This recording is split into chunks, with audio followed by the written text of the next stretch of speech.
حدیثوں میں تعارض ہوتا ہے.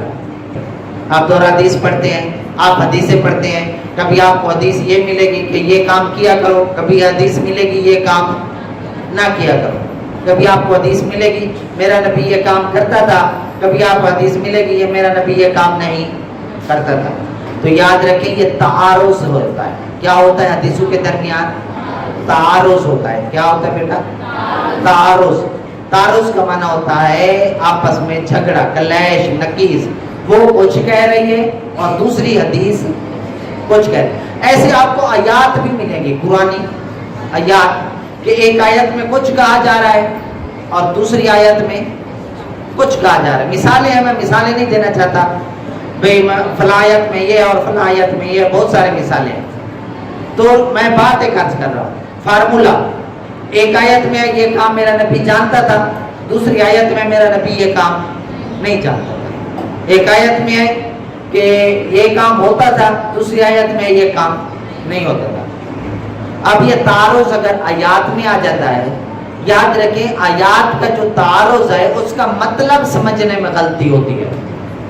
تعارض, قرآن میں تعارض آ ہی نہیں سکتا کیونکہ وہ اللہ کا کلام ہے. اللہ کے کلام میں تعارض اور اختلاف نہیں ہے. اگر آپ کو لگتا ہے اس آیت کا معنی یہ ہے اور اس آیت کا معنی یہ ہے, ظاہری طور پر اختلاف ہے, تعارض ہے, تو یقین رکھیں آپ سمجھنے میں کہیں غلطی کر رہے ہیں. آپ کو آیت سمجھ نہیں آ رہی. آپ اس کو ڈیپلی مطالعہ کریں, بار بار پڑھیں, آپ کو سمجھ آ جائے گی. جہاں پر میرا نبی کہہ رہا ہے میں یہ بات جانتا ہوں, اس کا یہ مطلب ہے, اور جہاں پر میرا نبی کہتا ہے میں یہ نہیں جانتا تو اس کا یہ مطلب ہے. جب آپ مطلب سمجھیں گے تو دونوں میں تعارض ختم ہو جائے گا, وہ دونوں آیات ایک ہی جگہ پر جمع ہو جائیں گے. یہ تو ہے آیات کا تعارض.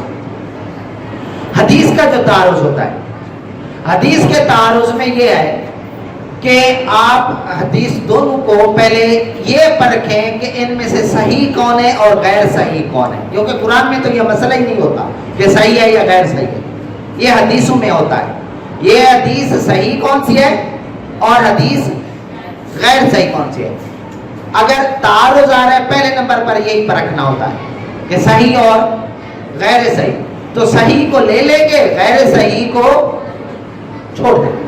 صحیح کو لے لیں گے اور غیر صحیح کو چھوڑ دیں گے, بات ختم. یہ تعارض بھی ختم, حدیث بھی ختم.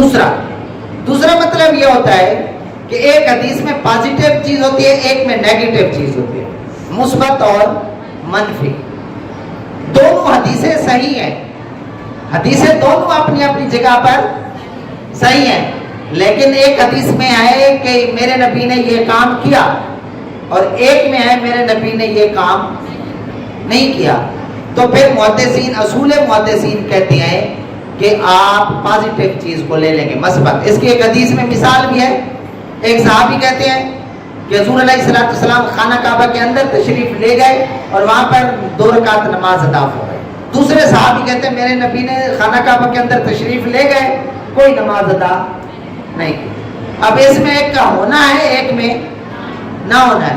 تو ہم کہتے ہیں کہ نماز تو ہوتی ہے, تو لہٰذا ہم مثبت حدیث کو لے لیں گے, دوسری کو چھوڑ دیں گے. یہ 2 میں نے باتیں کی. تیسری بات, بہت ساری باتیں محدثین نے کئی اصول بتائے, میں اسے مختصر اکتفا کر رہا ہوں تاکہ آپ کو چھوٹی موٹی باتیں سمجھ آ جائے. تیسرا اصول جو بتانے لگا ہوں وہ یہ ہے کہ آپ دونوں حدیثوں کے درمیان تطبیق پیدا کریں. تطبیق کا مطلب یہ ہے کہ حدیث کوئی بھی نہ چھوٹے, کیونکہ وہ بھی صحیح حدیث ہے, اس کے راوی بھی ٹھیک ہے, وہ بھی صحیح حدیث ہے, اس کے راوی بھی ٹھیک ہے, دونوں کی ویلیو بھی ایک ہے.